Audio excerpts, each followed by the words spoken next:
శ్రద్ధగా వినాలని ప్రభు పేరట మీకు మనవి చేస్తూ ఉన్నాను. మనము ఈ లోకంలో బ్రతుకుతూ ఉన్నాం, మనం ఈ లోకంలో జీవిస్తూ ఉన్నాం.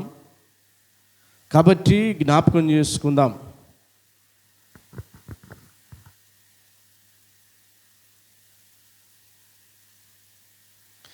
దేవునిని స్తుతించడానికి మనం ప్రయత్నం చేయాలి. మన బ్రతుకునందు, మన జీవితమునందు దేవునికి మహిమ కలుగుతుందా లేదా అనే విషయాన్ని మనం జ్ఞాపకం చేసుకుందాం. ఇప్పుడు పిల్లలు పుట్టి పెద్దోళ్ళు అవ్వకపోతే ఆ తల్లిదండ్రులకు సంతోషం ఉండదు. పొలము పండి ఇంటికి రాకపోతే ఆ యజమానుడికి సంతోషం ఉండదు. వ్యాపారం చేస్తే లాభం రాకపోతే ఆ వ్యాపారికి సంతోషం ఉండదు. ఒక పశువుల కాపరి అవి పెంచుతూ ఉంటే అవి పుట్టి పెరిగి పెద్దయి లాభకరంగా ఉండకపోతే అతనికి సంతోషం ఉండదు.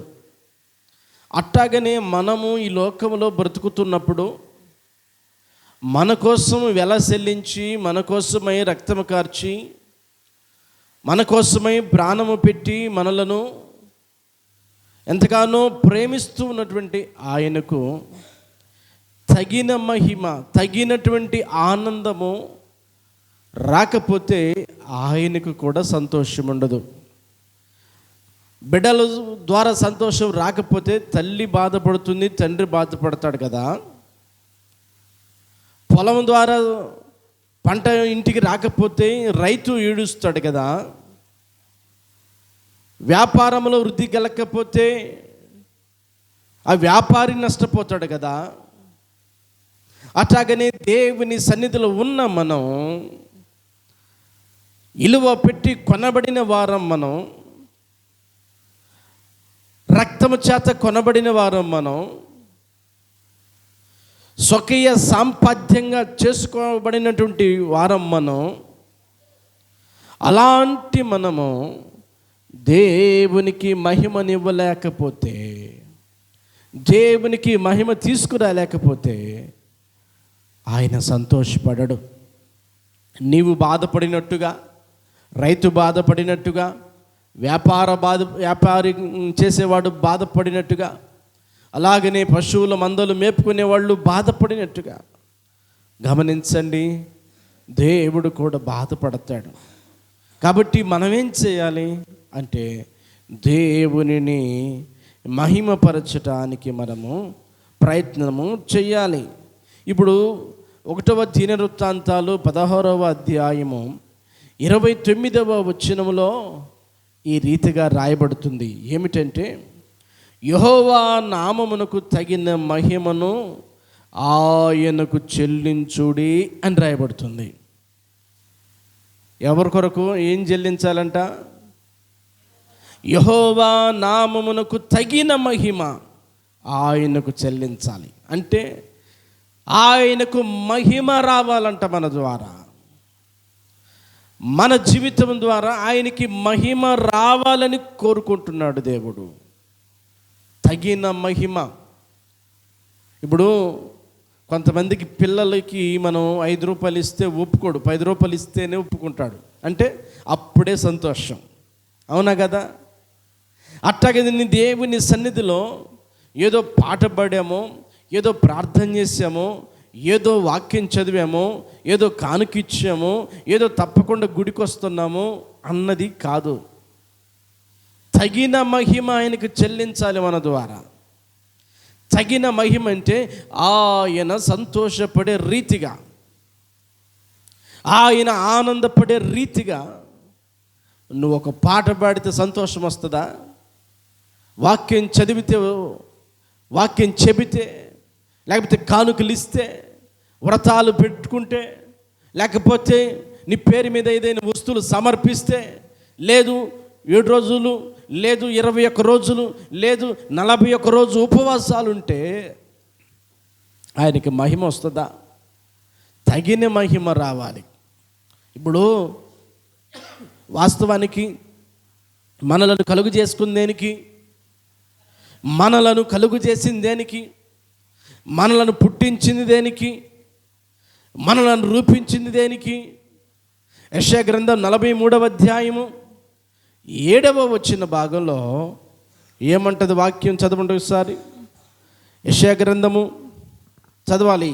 43, నా మహిమ నిమిత్తము నేను సృజించిన వారిని అని అంటున్నాడు దేవుడు. ఎవరి నిమిత్తం చేసుకున్నాడు దేవుడు? పొలం ఎవరి నిమిత్తం పండిస్తున్నావు? ఉద్యోగం ఎవరి నిమిత్తం? పశువుల మందలు ఎవరి కోసం? పిల్లలు ఎవరి కోసం? వివాహములు ఎవరి కోసం? గృహం ఎవరి కోసం? మన కోసమే మనం చేస్తున్నాం కదా. అలాగనే ఈ మనిషి ఎందుకు, ఎవరి కోసం? ఈ మనిషి దేనికోసం అయ్యా అంటే దేవుని కోసం. దేవుని కోసం ఈ మనిషి. అర్థం కావట్లా.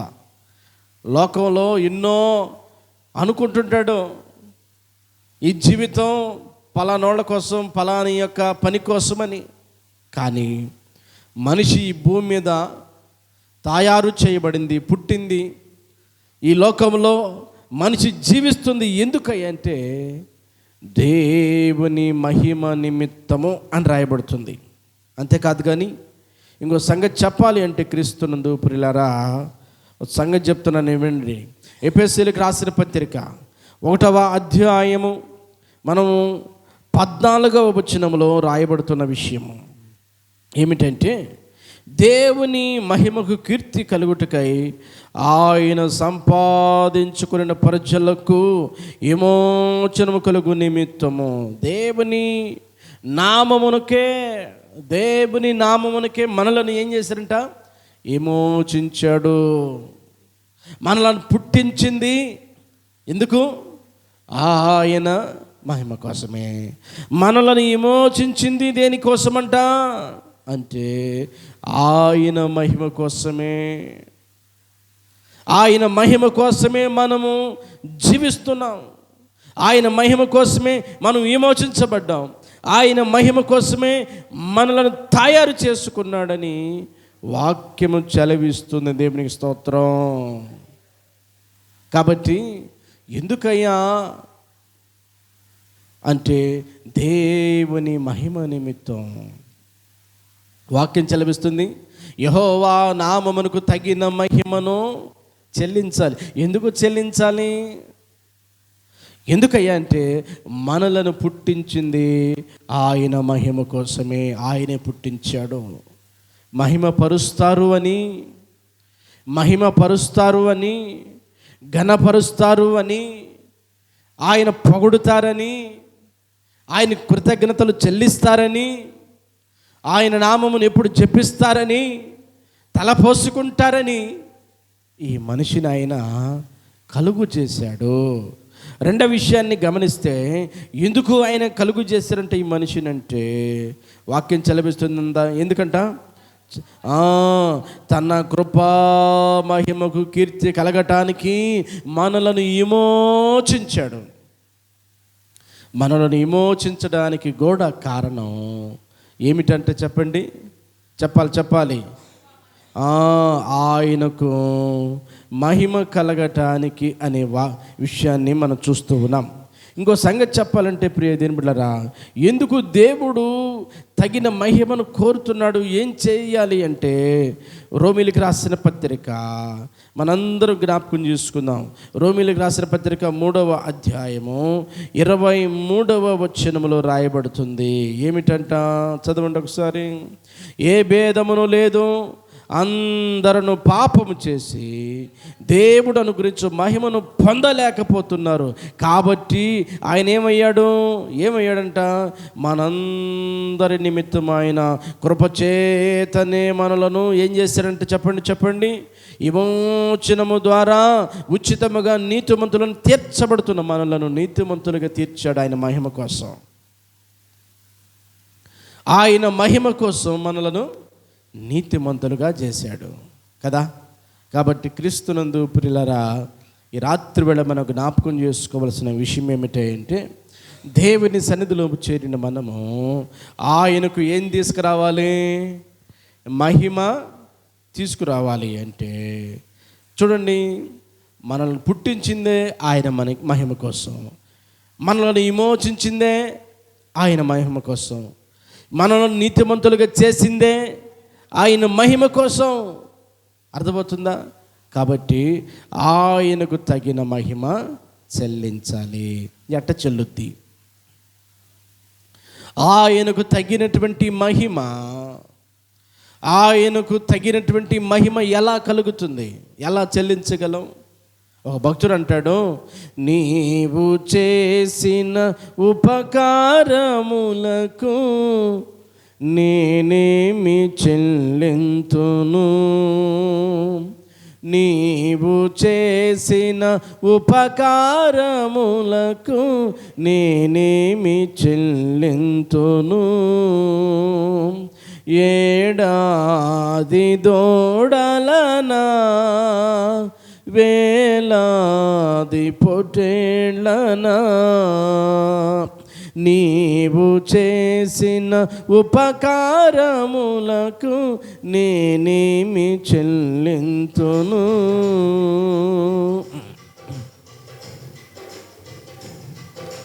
వేలాది నదులంత విస్తార తైలము నీకిచ్చిన చాలునా, వేలాది నదులంత విస్తార తైలము నీకిచ్చిన చాలునా, గర్భఫలమైన నా జ్యేష్ఠ పుత్రుని నీకిచ్చిన చాలునా, గర్భఫలమైన నా జ్యేష్ఠ పుత్రుని నీకిచ్చిన చాలునా, నీవు చేసిన ఉపకారములకు నేనేమి చెల్లింతును. హల్లెలూయా.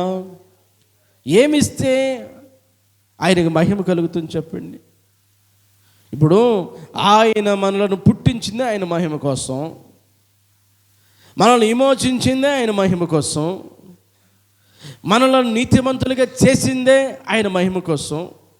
అయితే వాక్యం ఉంటుంది కదా, ఆయన నామమునకు తగిన మహిమ చెల్లించాలని. మరి ఏం చేయాలి?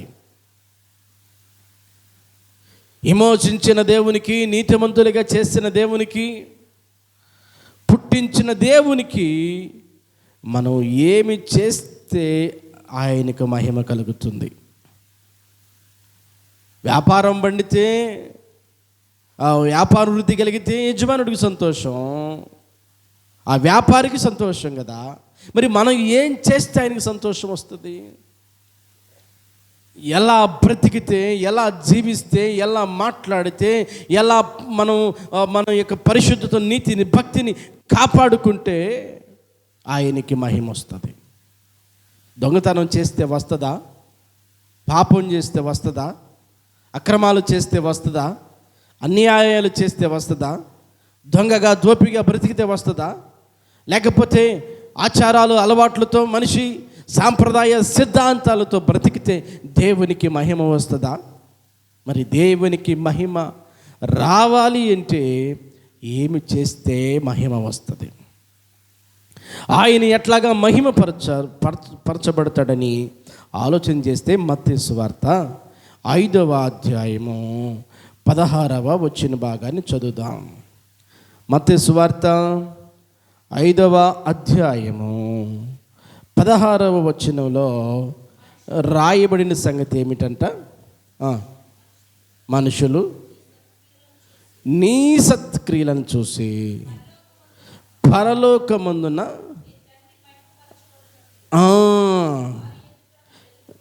అది సంగతి.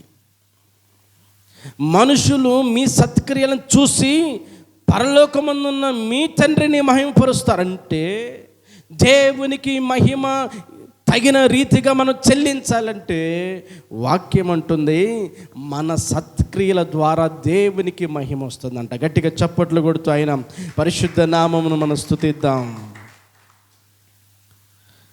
మనుషులు మానవ సత్క్రియలను చూసి పరలోకమందున్న తండ్రిని మహిమపరుస్తారంట.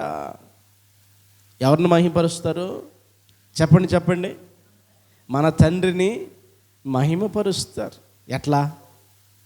ఏం చూసి మహిమపరుస్తారంట? ఏం చూసి మహిమపరుస్తారంట?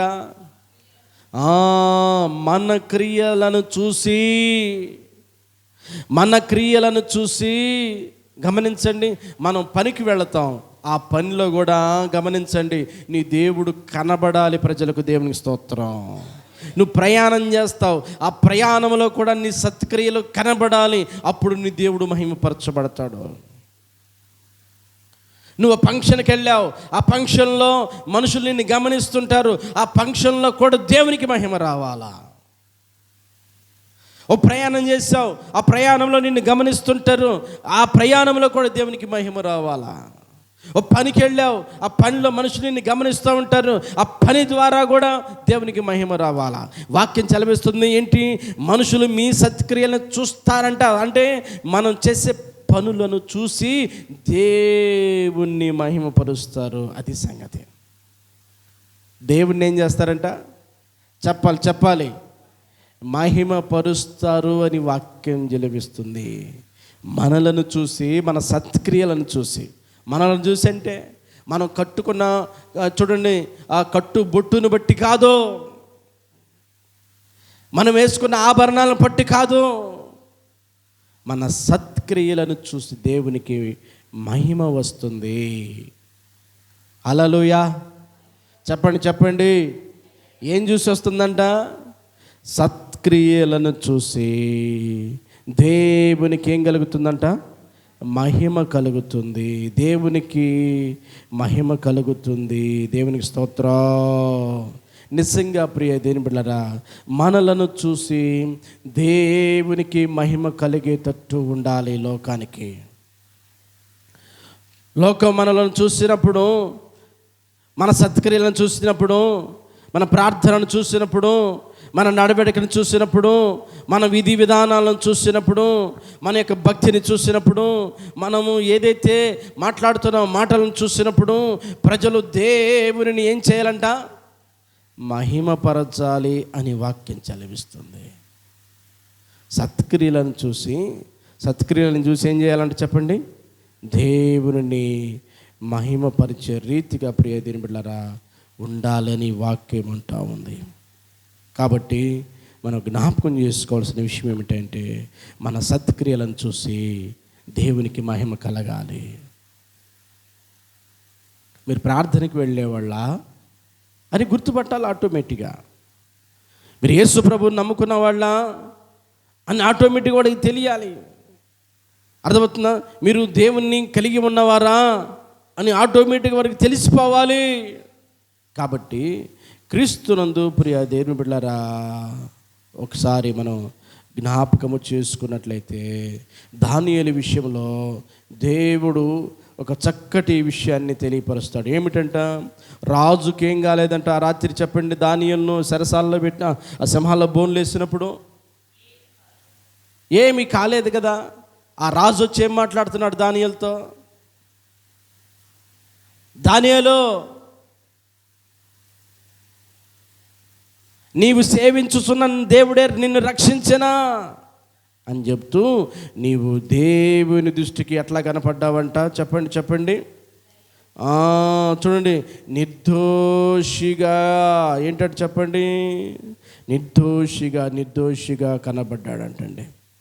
చూడండి, మనం చదువుకుంటే దానియేలు ప్రియ దేవుని బిడ్డలారా 6వ అధ్యాయము మనం గమనిస్తే ఒకసారి మనం కొన్ని మాటలు మనం జ్ఞాపకం చేసుకోవచ్చు. ఏమిటంట? 20వ వచనంలో, అతడు గృహ దగ్గరికి రాగానే దుఃఖ స్వరముతో దానియేలును పిలిచి, జీవము గల దేవుని సేవకుడివైన దానియేలో, నిత్యము నీవు సేవించుతున్న నీ దేవుడే నిన్ను రక్షించెనయ్యా. అర్థమవుతుందా? దానియేలు సత్క్రియను చూసి, భక్తిని చూసి అతడు దేవుడిని మహిమపరుస్తున్నాడు. నీ దేవుడే నిన్ను రక్షించాడు, నీ దేవుడే నిన్ను కాపాడాడయ్యా. మరెవరు కాపాడాలంతే. సింహాల బోన్లోకి నువ్వు వెళ్ళటం ఏంటి? సింహాల బోన్లోను వేసిన తర్వాత సింహాలు నిన్ను తినకపోవటం ఏంటి? సింహాలు నీకు ఏ హానియు చేయకుండా ఉండటం ఏంటి? అసలు వాటి యొక్క నోళ్ళు మోయబడటం ఏంటి? అసలు నోరు తెరవకుండా సింహాలు అలాగనే ఉండిపోవటం ఏంటి? ఇది దేవుని యొక్క కార్యం.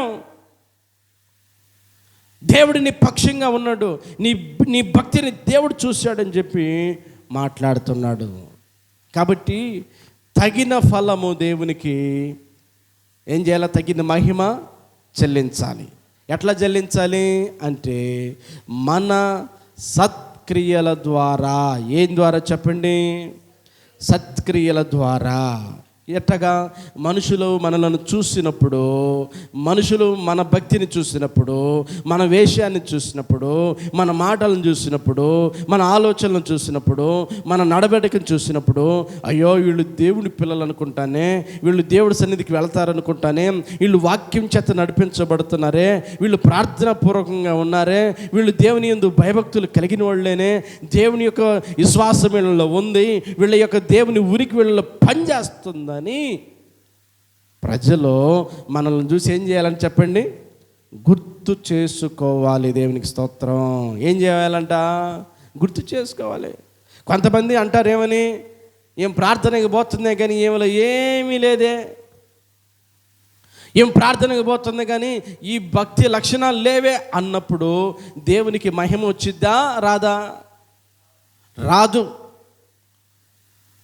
ఈమె ప్రార్థనకు పోతుంది చూడు, ఎన్ని శ్రమలు వచ్చినా, ఎన్ని కష్టాలు వచ్చినా, ఎన్ని బాధలు వచ్చినా, ఎన్ని నిందలు వచ్చినా, అవమానాలు వచ్చినా, ఎంతగా మరి కృంగిపోయినా కానీ దేవుణ్ణి విడిచిపెట్టలేదే.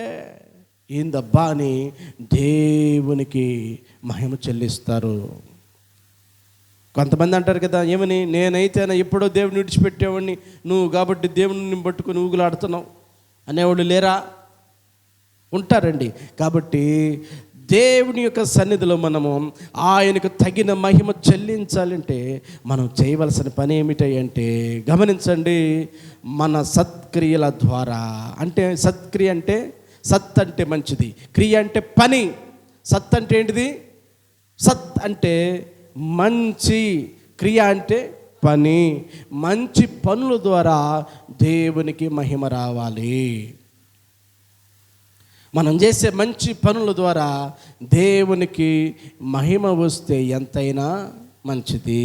కాబట్టి ప్రజలు మనం చేసే పనిని బట్టి దేవుని మహిమపరుస్తారు. మనం కాదు మహిమపరిచేది,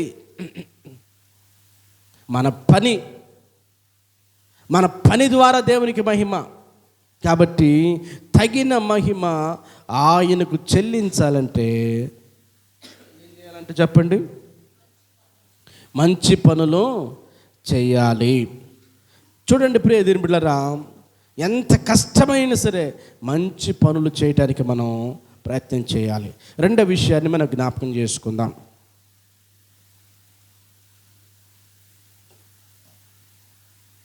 తగిన మహిమ దేవునికి ఎలా కలుగుతుంది? ఒకటేమో సత్క్రియ అంటే మంచి పనులు చేస్తూ మనం బ్రతుకుతూ ఉంటే దేవునికి మహిమ వస్తుంది. రెండవది ప్రియ దేవుని బిడ్డలారా, ఆలోచన చేయండి. రెండవది ఏంటంటే యోహాను సువార్త 15వ అధ్యాయము. యోహాను సువార్త 15వ అధ్యాయంలో దేవునికి మహిమ ఎలా కలుగుతుందంటే 8వ వచ్చిన భాగం, మీరు బహుగా ఫలించుట వలన తండ్రికి ఏమొస్తుందంటే చెప్పండి? మహిమ వస్తుంది. కొడుకులో ప్రయోజకులైతే ఎవరికి సంతోషం? తండ్రికి, తల్లికి. అట్లాగనే దేవునికి మనం ఫలిస్తుంటే, మనము అభివృద్ధి అవుతుంటే, మనము దేవునికి అన్ని విషయాల్లో దగ్గరగా ఉంటుంటే, దేవుని మనం కొనియాడుతుంటుంటే, మనము అన్ని విషయాలలో గొప్పవాళ్ళంగా దేవుని సన్నిధిలో వెతుకుతుంటే దేవునికి ఏమొస్తుందంటే చెప్పండి? మహిమ. ఎంత చక్కటి మాట చెప్తున్నాడు చూడండి. మీరు బహుగా ఫలించుట వలన నా తండ్రి మహిమపరచబడును. ఎవరు చెప్పండి అమ్మా? చెప్పాలి. ఈరోజు కొడుకులు పెద్దోళ్ళు అయ్యారనుకో, నా కొడుకు చూడు అట్టున్నాడు, నా కొడుకు చూడు ఇట్టున్నాడు అని బజార్లో కూర్చొని కొంతమంది చెప్పుకుంటుంటారు కొడుకుల గురించి. కొడుకులు బాగై పెద్దోళ్ళై ఉద్యోగాలు చేస్తూ వ్యాపారాలు చేస్తూ సమాజంలో ఒక గుర్తింపు కలిగి బ్రతుకుతున్నప్పుడు ఆటోమేటిక్ చెప్పకుండానే చెబుతుంటారు, అడగకుండానే చెబుతుంటారు బిడ్డల గురించి.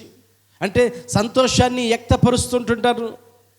బిడ్డలు బాగున్నప్పుడు వాళ్ళ యొక్క మనసు బాగుంటుంది, వాళ్ళ ఆలోచనలు బాగుంటాయి, వాళ్ళ యొక్క వస్త్రధారణ బాగుంటుంది, వాళ్ళ తిండి బాగుంటుంది, వారి మాట బాగుంటుంది, వారు సమాజంలో ఎంతగానో సంతోషంగా ఉండినట్టు కనపడుతుంటారు బిడ్డలు బాగుంటే. అదే బిడ్డలు బాగోలేకపోతే వారు దిగాలుగా విచారంగా కృంగిన రీతిలో సరిగ్గా ఎవరికి సమాధానం చెప్పలేక, మాట్లాడలేక, సరిగ్గా తినక, నిద్రపోక, సరైన బట్ట కట్టుకోలేక ఉంటుంటారు కదా. అయితే దేవునికి మహిమ ఎలా కలుగుతుందంటే గమనించండి, మనము ఫలించుట ద్వారా అంటున్నాడు. ఎట్ట ఫలించుట ద్వారా? బహుగా ఫలించుట ద్వారా. దేవునికి ఏమొస్తుంది చెప్పండి? మహిమ వస్తుంది, మహిమ వస్తుంది. మనం ఫలిస్తే ఆయన సంతోషపడతాడండి. ఆయన ఫలిస్తే సంతోషపడతాడు. బిడ్డలు చదువుకుని మరి ఎగ్జామ్స్లో పాస్ అయితే నా పిల్లలు పాస్ అయ్యారని చంకలు కొట్టుకుంటూ ఎగురుతాడు ఒక్కొక్క తండ్రి. అర్థమవుతుందా? అట్టాగనే మరి మనం ఫలిస్తే, ప్రార్థనలో ఫలిస్తే, విశ్వాసంలో ఫలిస్తే, నీతిలో భక్తిలో ఫలిస్తే, ఆత్మీయ జీవితంలో ఫలిస్తే, దేవుని యొక్క మార్గంలో విశ్వాసంలో ఫలిస్తే, చూడండి దేవునికి భయపడే విషయంలో, ఆయన పరిచర్య విషయంలో మనం బహుగా ఫలిస్తూ ఉంటే ఆయన ఎంత సంతోషపడతాడో, ఆయన ఎంత ఆనందపడతాడో కదండి. ఈనాడు మనం ఫలించకపోతే ఆయన ఏడుస్తాడండి. మనం ఫలించకపోతే ఆయన ఏడుస్తాడు, ఆయనకి మహిమ రాదు. మనం బాగోకపోతే ఆయనకి మహిమ రాదు. మనం సంతోషంగా ఉండకపోతే ఆయనకి మహిమ రాదు. మనం నీతి క్రియలు చేయకపోతే ఆయనకి మహిమ రాదు. మనం భక్తి సారాన్ని కలిగి ఉండకపోతే ఆయన మహిమ పరచబడలేడు, ఆయన సంతోషంగా ఉండలేడు. ఆయన ఏమంటాడు చెప్పనా? మనం చూడండి, మహిమ మనం ఫలించకపోతే ఆయన ఎలా ఉంటాడు చెప్పనా? ఆయన ఎలా ఉంటాడు చెప్పనా? ఆయన మనసు ఎలా ఉంటుందో చెప్పనా? ఒకసారి చదవండి ఎలా ఉంటుందో. మనం ఫలించకపోతే మనము ఆయనకి తగిన మహిమ తీసుకురాకపోతే, ఆయన కన్న కలలు నెరవేర్చకపోతే, ఆయన పడిన ప్రయాసకు, ఆయన పెట్టిన పెట్టుబడికి మనం ఫలించకపోతే ఆయన మనసు ఎలా ఉంటుంది చెప్పనా? ఒకసారి యెషయా గ్రంథము ప్రియ దేవుని బిడ్డలారా గమనించండి. 1వ అధ్యాయము 2వ వచనాన్ని మనం చదువు.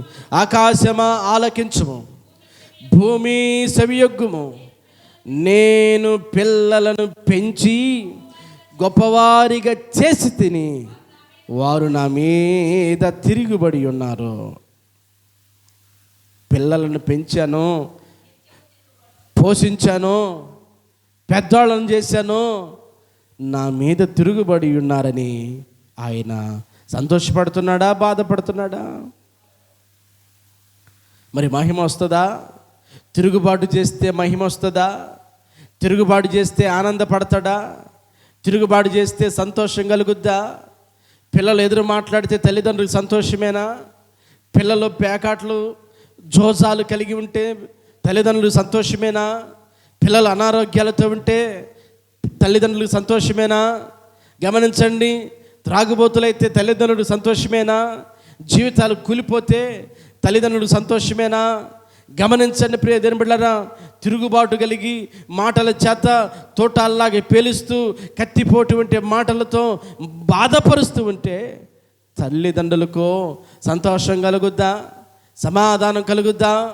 కాబట్టి క్రీస్తునందు ప్రియులారా జ్ఞాపకం చేసుకునండి, తగిన మహిమ ఆయనకి రావాలి అంటే, తగిన మహిమ ఆయన పొందాలి అంటే మనము చేయవలసింది సత్క్రియలు చేస్తూ, మంచి పనులు చేస్తూ భక్తి సాధనను చేయాలి.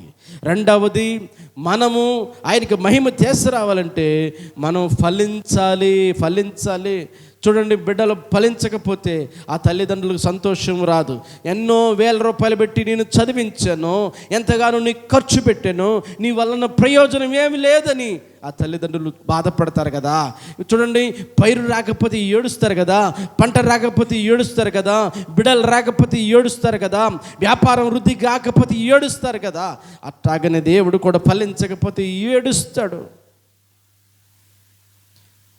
కాబట్టి మహిమ ఎలా వస్తుందంటే మనం ఫలిస్తే వస్తుంది. ఫలించకపోతే ఆయన బాధపడతాడు. ఎలా బాధపడతాడంట? నేను పిల్లలను పెంచాను, పెద్దోళ్ళని చేశాను, కానీ వాళ్ళు నా మీదేమయ్యారని చెప్తున్నాడు. చెప్పండి, తిరుగుబాటు. అవును, కొంతమంది తల్లిదండ్రులు ఏడుస్తుంటారు, అయ్యా నన్ను వాడు అనరాని మాట అన్నాడయ్యా, మాటకే ఏడుస్తారండి. అయ్యా వాడు చిన్నప్పుడు ఆడుకుంటూ గుండెల మీద తనితే ముద్దు అనుకున్నా, ఇప్పుడు ఆ గుండెల మీద తన్నుతుంటే బరువైపోయి తట్టుకోలేకపోతున్నానయ్యా అనే తల్లిదండ్రులు ఉన్నారు. కాబట్టి క్రీస్తునందు ప్రియ దేవుని బిడ్డలారా, జ్ఞాపకం చేసుకుంటే ఆలోచన చేయండి. మనము ఫలించకపోతే ఆయన బాధపడతాడు. నేను పిల్లలను పెంచాను, పెద్దోళ్ళని చేశాను, కానీ ఏమయ్యారంటే చెప్పండి, తిరుగుబాటు చేస్తే ఆయనకి మహిమ రాదు. మాట వినకపోతే ఆయనకి మహిమ రాదు. భయపడకపోతే ఆయనకి మహిమ రాదు. చెవి యొగ్గకపోతే ఆయనకి మహిమ రాదు. కాబట్టి క్రీస్తునందు ప్రియులరా, ఆయనకి మహిమ రావాలి అంటే మనం దేవుని సన్నిధిలో చక్కగా ఉంటే ఆయనకి మహిమ వస్తుంది. మనం ఇష్టానుసారంగా జీవిస్తూ ఉంటే ఆయనకి మహిమ రాదు. ఆయనకి మహిమ రావాలంటే అక్కడే రాయబడుతుంది యోహాను సువార్తలో, ప్రియ దేవుని బిడ్డలారా, 15వ అధ్యాయంలో రాయబడిన మాట ఏంటంటే ఒకసారి మనం జ్ఞాపకం చేసుకుందామా. ఏంటంట చూడండి, పనికిరాని తీగలను ఏం చేయాలంటే చెప్పండి, ఆయనకి మహిమ రావాలంటే మనలో చూడండి పనికిరాని తీగలను ఏం చేయాలి చెప్పండి. అది ఏదైతే మనలో చెడు ఉంటుందో దాన్ని బట్టే కదా తల్లిదండ్రులు బాధపడేది. ఏదైతే మనలో బాధాకరమైన విషయం ఉంటుందో దాన్ని బట్టే కదా తల్లిదండ్రులు బాధపడేది. మనలో ఏ చెడు ఏరు మనలో పనిచేస్తుందో దాన్ని బట్టే కదా తల్లిదండ్రులు కోపగించుకునేది. అయితే కాబట్టి ఆ తండ్రికి కూడా మహిమ రావాలంటే మనలోనిది ఏం తీసేయాలి మనం చెప్పండి. ఆ పనికిరాని ఏరు కానీ, ఆ పనికిరాని తీగలు కానీ, ఆ పనికిరాని పిందెలు పూతలు కానీ మనం తీసివేసుకుంటే ఆ తండ్రి మహిమపరచబడతాడు. హల్లెలూయా. గట్టిగా చప్పట్లు కొట్టండి, దేవునికి మహిమ కలుగునగాక. కాబట్టి క్రీస్తునందు ప్రియులరా, మనము తగిన మహిమ ఎలా అంటే మన సత్క్రియల ద్వారా, రెండవది మనము చూడండి ఫలించుట ద్వారా, తర్వాత మూడోది ఏంటి చెప్పాను చెప్పండి, మనలో పనికిమాలిన తీగలు ఉంటాయే, పనికిరాని తీగలు ఉంటాయే చూడండి, అవన్నీ మనం ఎప్పుడైతే తీసేసుకుంటామో చూడండి అర్థమవుతుందా, అప్పుడు దేవుడు మహిమపరచబడతాడు. అప్పుడు దేవుడు మహిమపరచబడేదానికి అవకాశం ఉంది కదా. కాబట్టి ఆయన బాధపడేటట్టు మనము చేయరాదు. ఒకసారి జ్ఞాపకం చేసుకోవాలి, నా తండ్రికి నేను మహిమనివ్వాలి, నా తండ్రిని నేను గణపరచాలి, నా తండ్రి నేను ఆరాధించాలి. నన్ను ఈ లోకంలో పుట్టించినందుకు, నన్ను ఈ లోకంలో ఆయన జన్మింప చేసినందుకు ఆయనకు నేను మహిమ తెచ్చే బ్రతుకు బ్రతకాలి, ఆయనకు ఘనత తీసుకొచ్చే బ్రతుకు నేను బ్రతకాలి అని ఏం చేయాలి చెప్పండి, చెప్పాలి మంచి బ్రతుకు బ్రతకాలి.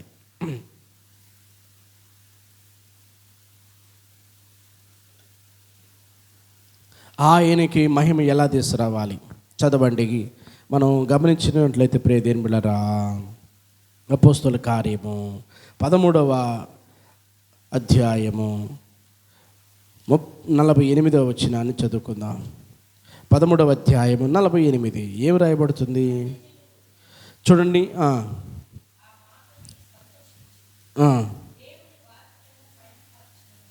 అది ఏమి సంతోషించి, ఏ మాట విని, పై మాటలు చదువు.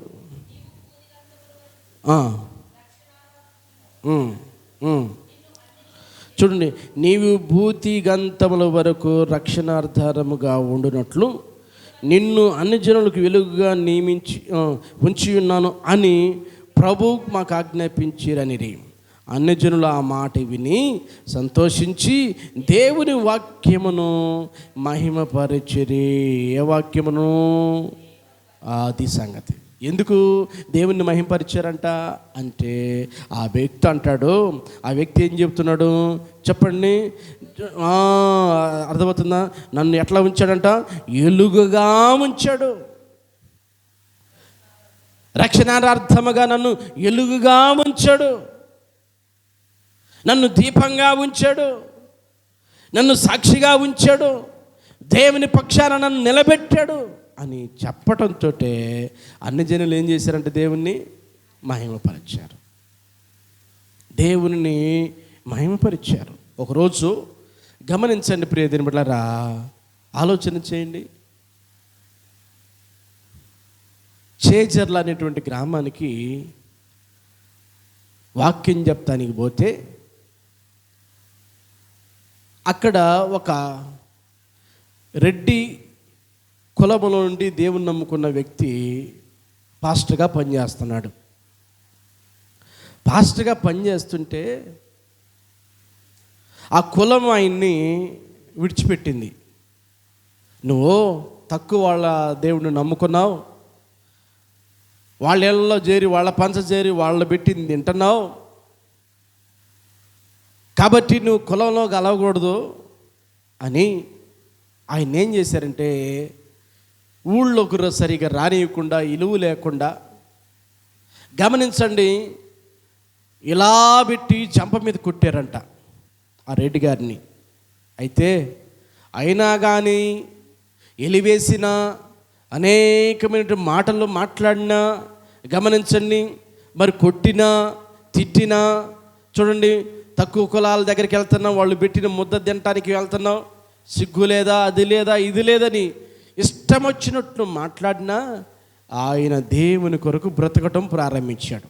అయితే ఆ బ్రతకటం ప్రారంభించిన తర్వాత ఆయన భక్తిని విడిచిపెట్టకుండా, దేవుణ్ణి విడిచిపెట్టకుండా, విశ్వాసాన్ని విడిచిపెట్టకుండా, గమనించండి, ఎన్ని మాట్లాడుతున్నా, చెంప మీద కొడుతున్నా, నువ్వు పనికిరావు, మా కుటుంబంలోంచి వెళ్ళిపో, పోయి మాదిగా మాలో బ్రతుకని చెప్పి కుటుంబంలో వాళ్ళు ఎడవేసినా దేవుని కోసమే బ్రతుకుతూ ఉండిన విధానాన్ని బట్టి కొన్ని రోజుల తర్వాత ఆయన భక్తిని చూసి, ఆయన నిష్టను చూసి, ఆయన గొప్పతనాన్ని చూసి ఆ కులానికి సంబంధించిన వాళ్ళే ఏమంటున్నారు చెప్పనా?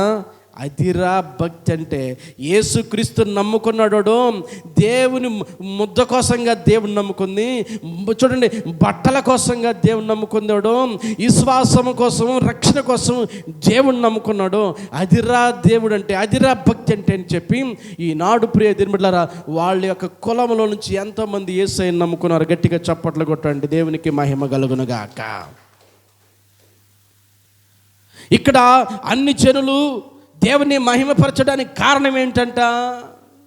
వాక్యం ఇక్కడ మనం చదువుకున్న వాక్యంలో 13వ అధ్యాయము 48వ వచనంలో అన్ని జనులు దేవుని మహిమపరచడానికి కారణం, అతన్ని ఎలా ఉంచాడంట? ఎలుగుగా, రక్షణగా ఉంచాడు. అంటే ఒక గుర్తుగా నువ్వు నిలబడినప్పుడు, ఒక మైలురాయిలుగా మనిషి నిలబడినప్పుడు, ఒక ఎలుగుగా నిలబడినప్పుడు, ఒక పదార్థముగా, ఒక ఉప్పుగా మనిషి నిలబడినప్పుడు, ఎన్ని కష్టాలైనా ఆ వ్యక్తిని చూసి అనేకులు దేవుని నమ్ముకుంటారు. దేవుని స్తోత్రం, దేవుణ్ణి మహింపరుస్తారు. ఆ వ్యక్తిని చూసి ఏం చేస్తారు చెప్పండి? దేవుణ్ణి నమ్ముకుంటారు. ఇప్పుడు గమనించండి ప్రియ దేవుని బిడ్డలారా, మన ఊర్లో గమనించండి, ప్రభుదాసు గారు, ఓగుపోయిన ప్రభుదాసు గారు, జక్కయ్య అన్నోళ్ళ నాన్న, అవునా? ఆయన యేసు ప్రభువుని నమ్ముకున్నాడని వాళ్ళ నాన్నని, వాళ్ళ కుటుంబాలకు సంబంధించిన వాళ్ళు ఎంతోమంది అవమానపరిచారంట. మా ఇళ్ళకి రానియం, మా ఇంట్లో ఫంక్షన్లకు రానియం, ఏ కబురుకి ఏ సమాధానానికి మిమ్మల్ని రానియం, కలుపుకోము అని ఎగతాళి చేసి అవమానపరిచి, అర్థమవుతుందా, కుటుంబాలకు వేరుగా ఉంచి ఆయన్ని ఇబ్బంది పెట్టారంట ప్రభుదాస్ గారిని. అయితే ఆయన ఏదేమైనా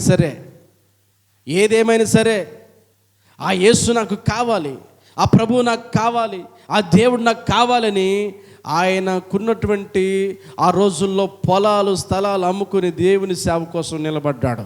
ఎందరూ ఆయన్ని తృణీకరించిన, ఎందరూ ఆయన్ని హేళన చేసిన, వాళ్ళ కుటుంబ సభ్యులు, వాళ్ళ యొక్క సమాజం, వాళ్ళ కులం అంతా హేళన చేసి ఎగతాళి చేసిన దేవుని కోసమే బ్రతికాడు ఆయన కదా. అవునా కదా? పాత రోజుల్లో ఉన్న వాళ్ళని అడగండి, ఆయన సాక్ష్యం చెప్తారు. ఆయన ప్రభుని నమ్ముకున్నప్పుడు ఆయన ఎలాంటి శ్రమలు అనుభవించాడో, ఎలాంటి కష్టాలు అనుభవించాడో ఆయన గురించి చెప్తారు. వాళ్ళోళ్ళు ఆయన్ని ఎంతగా నిందించారో, ఆయన అవమానపరిచారో చెప్తారు. ఇవన్నీ నాకు ఎలా తెలుసు అంటే, వాళ్ళ కుమారుడు జక్కయ్యతో నేను తిరిగాను కాబట్టి ఇవన్నీ నాకు తెలుసు. కాబట్టి క్రీస్తునందు ప్రియులారా జ్ఞాపకం చేసుకుందాం. ఏమిటంటే దేవుని మహిమపరచడానికి ప్రయత్నం చేయాలి. ఎట్లా వస్తుంది మహిమ? ఎట్లా వస్తుంది ఆయనకి ఆనందం? ఎట్లా వస్తుంది ఆయనకి సంతోషం? ఎట్లా వస్తుంది ఆయనకి సమాధానం? ఆయన ఎలా మనల్ని చూసి నవ్వుతాడు చెప్పండి. కాబట్టి క్రీస్తునందు ప్రియులారా మనకు జ్ఞాపకం చేసుకుందాం. ఏమిటంటే మనము సత్క్రియల ద్వారా దేవునికి మహిమ కలుగుతుంది. రెండవది ఎట్లా కలుగుతుంది చెప్పండి? మన యొక్క ఫలించుడు ద్వారా, అంటే మనం ఎండిపోయి నలిగిపోయిన స్థితిలో ఉండకుండా భక్తి సారంలో దేవుని యందే నిలచి, దేవునిలోనే ఉంటూ, దేవుని కోసమే బ్రతుకుతూ, దేవుని కోసమే జీవిస్తూ మనం ఎప్పుడైతే ఉంటుంటామో ఆ దానినే ఫలింపంటారు. కాబట్టి ఇట్లా ఎప్పుడైతే ఫలిస్తూ ఉంటామో, దేవునిలోనే నిలిచి ఉంటుంటామో, ఏదైతే మనలో ఉన్నదో ఆ చెడు, ఆ సుగుణం, ఆ యొక్క చెడు పదార్థము, చెడు లక్షణము, లేకపోతే చెడు యొక్క వేరు మనలోంచి తీసేసుకుంటూ ఉంటామో మనం ఫలిస్తూ ఉంటాం, దేవునికి మహిమ కలుగుతుంది. తర్వాత మనం చూడండి, మనలోంచి తీసేసుకున్నప్పుడు దేవునికి మహిమ. తర్వాత మనము చూడండి, ఒక స్థాయిగా నిలబడినప్పుడు, ఒక గుర్తుగా నిలబడినప్పుడు, ఒక సవాలుగా నిలబడినప్పుడు, ఒక తలగా నియమించబడినప్పుడు మనల్ని చూసి దేవుడు మహిమపరచబడతాడు. దేవునికి స్తోత్రం, హల్లెలూయా. కాబట్టి క్రీస్తునందు ప్రియులారా మనం జ్ఞాపకం చేసుకోవాలి, దేవునికి మహిమ ఎలా, దేవునికి మహిమ ఎలా కలుగుతుంది? మనం ఫలించినప్పుడే కదా, మనము సత్క్రియలు చేసినప్పుడే కదా, మనము ఒక రక్షణార్థంగా, ఎలుగుగా, ఉప్పుగా మనము నిలబడినప్పుడే కదా దేవునికి మహిమ వచ్చేది. కాబట్టి జ్ఞాపకం చేసుకుందాం. హల్లెలూయా, హల్లెలూయా. ఇంకా దేవునికి మహిమ ఎలా కలుగుతుంది అనే విషయాన్ని మనం జ్ఞాపకం చేసుకొని మనం ముందుకు వెళదాం. గమనించండి ప్రియ దేవుని బిడ్డలారా, దేవునికి మహిమ ఎలా కలుగుతుంది? రోమీయులకు రాసిన పత్రిక 15వ అధ్యాయము 7వ వచన భాగంలో రాయబడుతున్న విషయం.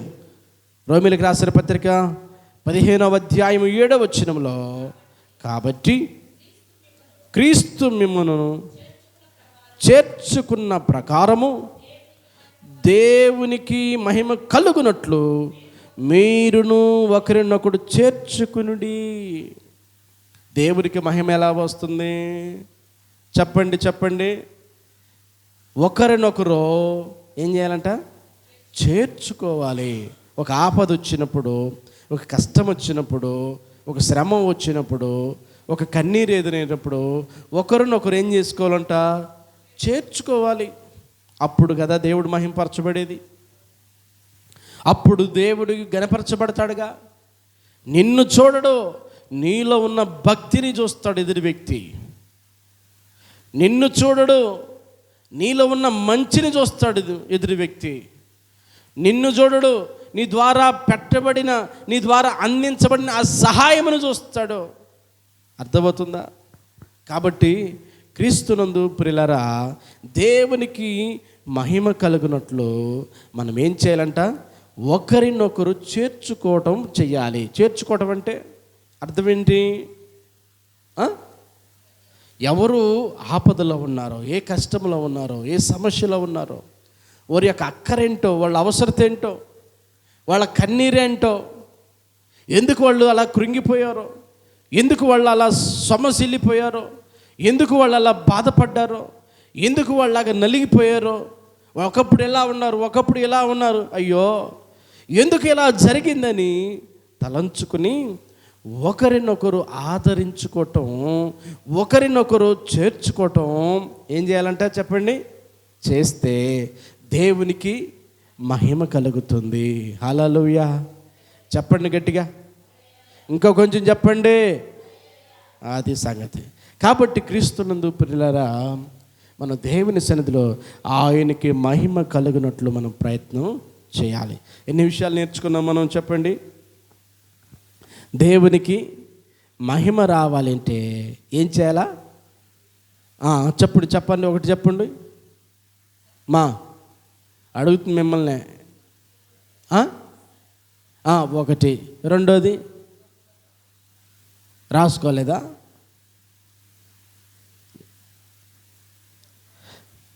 బహుగా ఫలించుట. మూడోది, మనలో ఏదైతే చెడిపేస్తుందో, మనలో ఏదైతే పాడు చేస్తుందో దాన్ని తీసేసుకోవాలి. తర్వాత అన్ని జనులు దేవుని మహింపరచినట్లు మనం నిలబడాలా. నిలబడితే ఒక గుర్తింపుగా, కష్టాలైనా బాధలైనా సరే నిలబడినప్పుడు దేవునికి మహిమ. తర్వాత ఎప్పుడు మహిమ? ఒకరినొకరు చేర్చుకున్నప్పుడు, ఒకరితో ఒకరు అన్యోన్య సహవాసం చేసినప్పుడు, ఒకరినొకరు అర్థం చేసుకున్నప్పుడు ఎలా ఉంటుందంట? దేవునికి మహిమ కలుగుతుంది. మనం ఒకళ్ళని చూసి అమ్మో, అయ్యో, ఎట్టబ్బా, ఏంటబ్బా అని మనము చేర్చుకోలేని విధానంలో ఉన్నామనుకో, ముద్ద పెట్టలేని స్థితిలో ఉన్నామనుకో, దేవునికి మహిమ రాదు. ఒక వ్యక్తిని ప్రేమించలేదనుకో, దేవునికి మహిమ రాదు. ఒక వ్యక్తికి సహాయం చేయలేదనుకో, దేవునికి మహిమ రాదు. ఒక వ్యక్తిని ఆదుకోలేదనుకో, దేవునికి మహిమ రాదు. ఒక వ్యక్తిని పరామర్శించలేదనుకో, దేవునికి మహిమ రాదు. ఒక వ్యక్తిని సాధ్యమైనంత వరకు, ఏదో మనకు చేయగలిగిన కృప ఉన్నంత వరకు సహాయపడలేని స్థితి మనలో ఉంటే దేవునికి మహిమ రాదు. కాబట్టి క్రీస్తునందు ప్రియులారా, మనము ఏదో మన వంతు చేయగలిగినటువంటి స్థితి మనం చేసినప్పుడు దేవునికి మహిమ వస్తుంది. వాక్యములు అంటదు, నువ్వు ఏది చేసినా మనుషులకు చేసినట్టు కాదు కానీ దేవునికి చేసినట్టే అన్నాడు దేవుడు. ఏం చేసినట్టు? మనుషులకు చేసినట్టు కాదు కానీ ఎవరికి చేసినట్టు? దేవునికి చేసినట్టే. ఎవరికైనా సహాయం చేసినా, ముద్ద పెట్టినా, డబ్బులు ఇచ్చినా, వస్త్రం ఇచ్చినా, ఏదైనా ఆదుకున్నా, పరామర్శించినా, ప్రేమించినా, హక్కును చేర్చుకున్నా, అది మనుషులకు చేసినట్టు కాదు. మరి ఎవరికి చేసినట్టు? దేవునికి చేసినట్టు నీ వాక్యం చదివిస్తుంది. కాబట్టి మనుషులు ఒకవేళ నీకు తిరిగి ఇవ్వలేకపోవచ్చు, కానీ దేవుడు నీకు తిరిగిస్తాడు. దేవుడు నీకు తిరిగి ఫలం ఇస్తాడు. దేవుడు నీకు తిరిగి నిన్ను ఆదుకుంటాడు, బలపరుస్తాడు, నీ కొమ్ముని హెచ్చిస్తాడు, నీ తలను పైకెత్తుతాడు. దేవుడు నువ్వు నాటిన దానికంటే, విత్తిన దానికంటే రెట్టింపు దీవెనతో ఇస్తాడు. అందుకనే పనలు చూడండి, కన్నీటితో ఇత్తుకొని పోవాడు పనలు మోసుకొని వస్తాడని వాక్యం చదివిస్తుంది. గట్టిగా చప్పట్లు కొడదాము, దేవునికి మహిమ. కాబట్టి క్రీస్తునందు ప్రియులారా, జ్ఞాపకం చేసుకో. నేను వాక్యాన్ని ముగిస్తూ ఉన్నా. కన్నీటితో ఇత్తువాడు ఏం చేస్తారంట? సంతోషంతో పనులు మోసుకొని వస్తాడు. ఈరోజు నీ కష్టమే, ఈరోజు నీకు బరువే, ఈరోజు నీకు భారమే. కానీ ఒకరోజు చూడండి, సంతోషంతో పంట కోస్తావు. గిట్లు నరికేటప్పుడు, పొలం దున్నిచ్చేటప్పుడు, దమ్ము తొక్కిచ్చేటప్పుడు, ముళ్ళు ఏరేసేటప్పుడు, నీళ్లు పెట్టేటప్పుడు రాత్రి మగుళ్ళు ప్రయాసే, కష్టమే. మందు కొట్టేటప్పుడు, కలుపు తీసేటప్పుడు, పొలాల చుట్టూ తిరిగేటప్పుడు, వాటి కోసం కనిపెట్టుకునేటప్పుడు తినక కష్టమే. కానీ ఒకరోజు వస్తుంది, ఆ పంట ఇంటికి వచ్చినప్పుడు ఎట్లుంటుందంట, ఆ ట్రాక్టర్ మీద గింజలు వేసుకొని, అర్థమవుతుందా, ట్రాక్టర్ మీద గింజలు వేసుకొని చూడండి, కుప్ప కొట్టేటప్పుడు పరమాణం చేయించుకొని, కుప్ప కొట్టేటప్పుడు అర్థమవుతుందా, ముఠాకి చక్కగా పప్పు అన్నం పెట్టి నెయ్యి వేసి చికెన్ పలావ్ పెట్టి చక్కగా బస్తాలు ఒడ్లు అర్థమవుతుందా ట్రాక్టర్ మీద వేసుకొని ఇంటికి వచ్చేటప్పుడు ఎంత బాగుంటుందో. ఇంటికి రాగానే ఆ మెట్టు మీద ఎక్కిచ్చేటప్పుడు ఆ గింజలు ఇలా చూస్తే 30, 40, 50 వస్తు అలా చూసినప్పుడు ఎంత సంతోషమా. నిజమే. కాబట్టి జ్ఞాపకం చేసుకుందాం మనం, ఏమిటంటే దేవునికి మహిమ కలిగేటట్టుగా మనం చేయాలి, చేర్చుకొని అర్థమవుతుందా, దేవుణ్ణి ఘనపరచాలి. కాబట్టి దేవుని మహిమ కోసమే మనం ఏం చేయాలి చెప్పండి, ప్రతి పని కూడా చేయాలి. దేవునికి స్తోత్రం. అలా చేయకపోతే ఏం జరుగుద్దో గమనించండి. మత్తయి సువార్త 3వ అధ్యాయము 10వ వచనం ఏమైందంటే చెప్పండి, ఇప్పుడే గొడ్డలి చెట్ల వేరున ఉంచబడినది గనుక మంచి ఫలము ఫలింపని ప్రతి చెట్టును అది నరికి ఆయన ఏం చేస్తారంట, అగ్నిలేస్తా. నీవు దేవుని మహిమపరచనప్పుడు, నీ ద్వారా ఫలాలు రానప్పుడు, నీలో సత్క్రియలు లేనప్పుడు, నీలో మంచి సుగుణాలు లేనప్పుడు, నీలో చూడండి ఒక వ్యక్తిని చేర్చుకునే లక్షణం లేనప్పుడు, నీలో ఆయనకి కలిగే సంతోషం రానప్పుడు, నీ ద్వారా ఆయనకి మహిమ రానప్పుడు, నీ ద్వారా ఆయన ఘనత రానప్పుడు, ఒక తల్లి గనక వీడి ద్వారా నాకు ఉపయోగం లేదు, వీడు ఉన్న ఒకటే పోయిన ఒకటే, వీడు చచ్చిన ఒకటే, వీడు బ్రతికిన ఒకటే, వీడు ఎప్పుడు పోతాడని తల్లి శపిస్తుందో, అట్టాగనే దేవుడు కూడా మన ద్వారా మహిమ రానప్పుడు ఆయన కూడా మనలను అంటాడు, ఇప్పుడే చెట్ల వేరిన గొడ్డలు ఉంచబడినది నరకబడి అగ్నిలో వేస్తానని దేవుడు మాట్లాడతాడు. అంతేనా? మనం ఫలించలేనప్పుడు దేవుడు కూడా ఉంచనీయుడు. నువ్వు కన్న తల్లే కన్న తండ్రే బిడ్డలను చెప్పిస్తారు, వీడు ఉన్న ఒకటే పోయిన ఒకటే, చచ్చిన ఒకటే బ్రతికిన ఒకటే, వీడు అప్పుడే పుట్టకుండా ఉండాల్సింది, వీడెప్పుడు కాళ్ళు ఎరగో, వీడెప్పుడు పోను అని కన్న తల్లిదండ్రులు చెప్పిస్తారే. అట్లాగని దేవుడు కూడా ఒక వ్యక్తి ఫలించకపోతే, ఒక వ్యక్తి బాగా అవ్వకపోతే, ఒక వ్యక్తి సత్క్రియలు కలిగి ఉండకపోతే, ఒక వ్యక్తి దేవునికి మహిమకరమైన జీవితాన్ని జీవించకపోతే, ఆయన కూడా అనే మాట ఏంటంటే ఇప్పుడే చెట్ల వేరణ గొడ్డలు ఉంచబడినది అంటాడు ఆయన. కాబట్టి మనం ఏం చేయగలం? కాబట్టి క్రీస్తునందు ప్రియులారా జ్ఞాపకం చేసుకుని మంచిగా ఫలించేదానికి మనం ప్రయత్నం చేద్దాం. అందుకోసమే ఆయన మనలో ఫలములను నింపాలని, మనలను ఫలింప చెయ్యాలని, మన కోసమై ఆ మంచి వ్యవసాయకుడు, ఆ మంచి పరమ కొమ్మరి, మంచి తోటమాలి, ఆ కాపలదారుడు ఈ భూమికి దిగి వచ్చాడు. రక్తం గార్చాడు, ప్రాణం పెట్టాడు, వెల చెల్లించాడు. ఆయన ప్రాణమును ధారగా పోసాడు, కొరడ దెబ్బల అవమానాలు భరించాడు, సిలువ వేయబడ్డాడు, గవని వెలుపల 3 మ్రేకుల మధ్య వేలాడి తీయబడ్డాడు. ఎందుకు తెలుసా? మనము ఫలింపు చేయాలని, మనల్ని ఫలింపులోనికి తీసుకురావాలని. ఆయన నిజమైన ద్రాక్షవల్లిగా ఉన్నాడు. అందుకే అంటాడు చూడండి, నేను నిజమైన ద్రాక్షవల్లిని, నా తండ్రి వ్యవసాయకుడు, నాలో ఫలింపని ప్రతి తీగనైనా తీసివేస్తాడు. ఈరోజు మనం ఫలిస్తున్నామంటే ఆయన తోటమాలిగా ఉండి కాపాడుతున్నాడు. మనం ఫలిస్తున్నామంటే ఆయన తోటమాలిగా ఉండి సంరక్షిస్తూ ఉన్నాడు.